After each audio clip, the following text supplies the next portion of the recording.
Is this the right place to post about a brush with death?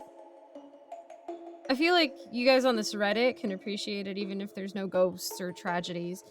10 minutes ago, I stepped out of an elevator. I was supposed to die when the cable snapped. I don't know whether to laugh or should I be looking over my shoulder for the rest of my life waiting for the other shoe or elevator to drop. Let me explain. Last night, I took a lift. I didn't notice anything out of the ordinary at first. The driver had a smoker's rasp, floral pastel shirt, lines spider webbing around her beady eyes. Think your kooky aunt who wears too many rings and keeps a stash of vodka in her glove box. We were talking about making the most of our life since you never know how long it'll be, and she chuckled and said, "Well, actually, I know exactly how long your life will be. Your death, I can see it right in your eyes. Anyone's. Except my own, of course. A mirror's no good. Has to be the real thing." So incredulously, I'm like, "You can see my death in my eyes?" "Sure." Okay. So how do I... before you ask, I gotta warn you, nothing you can do to prevent it.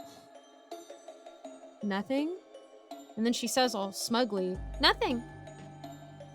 But how do you know? "'Cause I know." Seeing my skeptical stare in the rearview mirror, she said, "Take the guy I picked up last year. He was flying home to Minnesota. He asked me to tell him, so I said, your car's gonna skid on the ice in a terrible snowstorm and you die in the crash. Now, this guy, he's not like you. You think I'm talking nonsense, but him, he was a believer. He takes what I say dead serious, get me? So what's he do? He gets a separate home for the winter, stays out of Minnesota, overwinters in San Antonio. They get maybe 5 inches of snow a decade. He figures he's safe." But he wasn't? "Remember last year? What took out the power grid in Texas?" I did remember what she mentioned. The freak winter storm that caused power failures all across Texas as temperatures plummeted. Funny thing, his car in Minnesota had good tires and handled the snow well. But in San Antonio, he wasn't prepared for it. I read his obituary, may he rest in peace. Though he won't. Before I could ask what she meant by this ominous remark, she went on. "Then there was the guy last week." "What happened to the guy last week?" Her eyes twinkled in that way of a street grifter who's made their mark. "I picked him up from the airport, same as you. Gave him the warning, but he was curious, same as you, so I told him, you die from the bite of a predator." "And?" "I was too curious to restrain myself." Turns out, this guy was planning to go on this safari with his girlfriend. But after my warning, he called her up, right there in the car, and told her he couldn't go. "Oh, you should have heard!" She laughed and slapped her thigh. Oh boy, was his girl peeved. She told him canceling after they'd already paid wasn't fair. I told him she was right. He'd better not cancel. Might as well just go on that safari. "And did he?" I asked, riveted. "Did he go and get eaten by a lion?" "No, she went home alone." There was a sly glimmer in her eye.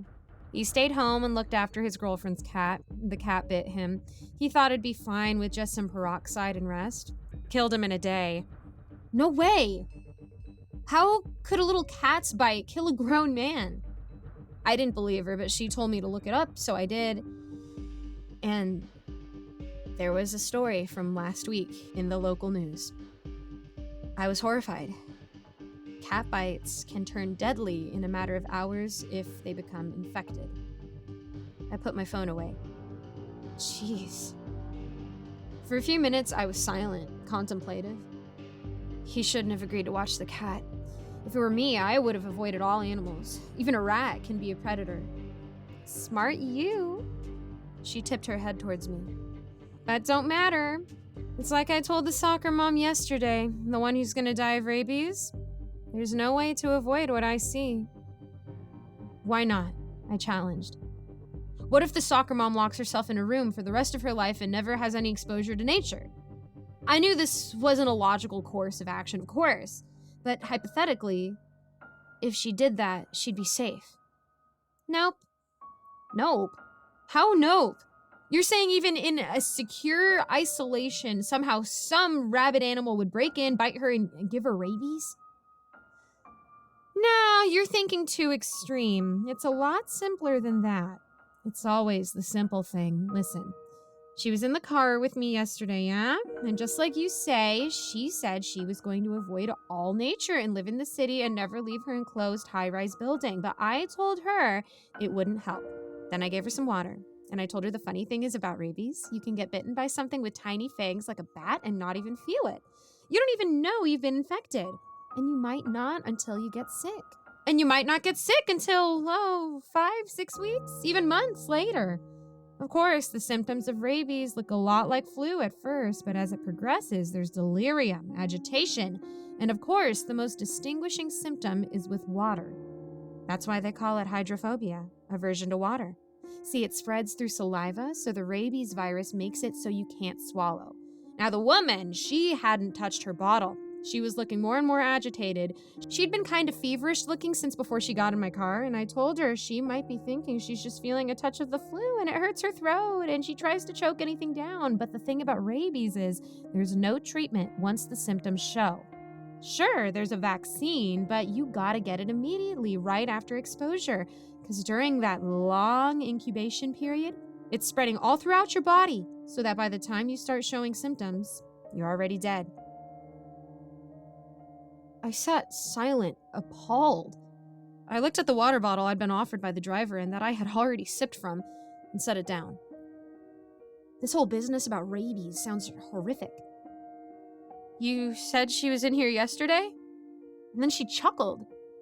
You think I'd give you a used bottle? Come on now. Besides, it's not how you die. How do I die? I said, the words out of my mouth before I could stop them. To my surprise, she didn't hem or haw anymore. You die because the elevator cable snaps. I die because the cable snaps? That gave me pause. I paused. My building does have an elevator. I use it every day. I live on the 10th floor, so climbing the stairs isn't feasible. I considered my options.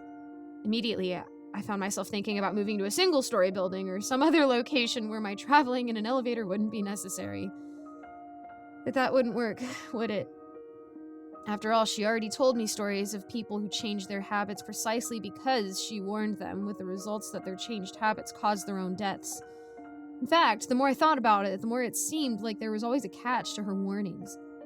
Suspicious, I asked her, why didn't you tell the safari guy that it was a cat bite? A little more clarity and he might still be alive. Her lips curled at the corners, and I swear I saw tiny horns in her mess of dark hair, and she said, well, kiddo, there's rules to these things, you know. I tell the truth. It's up to you to interpret them. Who makes the rules? I asked. But the car screeched to a halt. She tapped her nose. I think this is your stop. I hadn't even given her the building address, just the general neighborhood name. But here I was. I paid her and got out. She zipped off before I could ask any more questions. Later, I contacted Lyft, but they didn't have a driver matching her description or any record of the ride that picked me up. Well, what would you have done? I marched my suitcase over to the elevator, pushed the button. I wasn't about to carry that suitcase up 10 flights of steep stairs. I reasoned that instead of trying to outmaneuver her predictions, I'd pretend not to know about my death due to snapped elevator cable. Pretending was hard, though, given the knowledge was already in my brain. I almost fainted when I crossed the threshold, dragging my suitcase into that wobbly, janky old elevator. Every creak and clank sent my heart plummeting. The 60 seconds it took to reach the 10th floor felt as if they stretched on for 60 years, and I was nearly sick on myself when the doors finally opened and I stumbled pale and shaking to my flat. Research helped me feel better about my situation later. See, unlike rabies, which really does leave you dead if you're showing symptoms, or a cat bite, which really can kill you, an elevator plunging you to your death is more of an urban myth. There are backup cables and brakes, so that despite what you see in the movies is essentially impossible for you to go plummeting. I spoke to several elevator technicians, and they all assured me that there's no way for me to die from a snapped cable, short of having a heart attack. And now that I know that, my panicking and dying by heart attack is a lot less likely. And here comes the bagel. The bagel that I mentioned in the title of this post, which nearly cost my life. See, I didn't really need to go out today, but around lunchtime, I craved a bagel. So I took the elevator.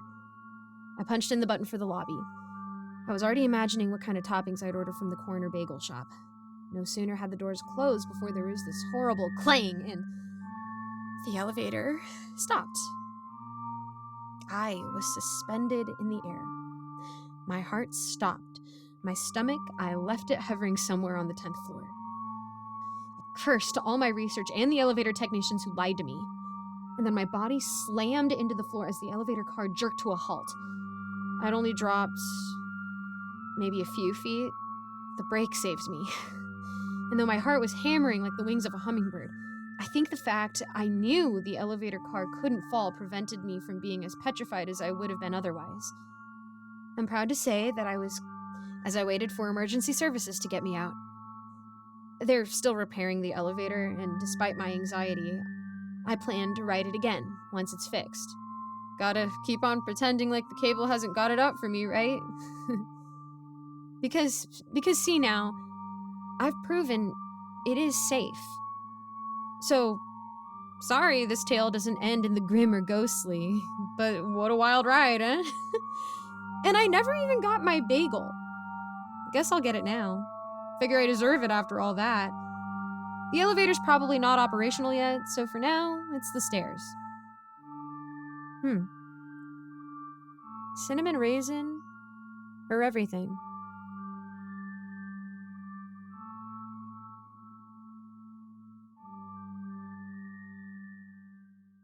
Hello, everyone. Thank you so much for listening to this narration. I just wanted to give a quick thank you to all of my patrons who are subscribed over at my Patreon.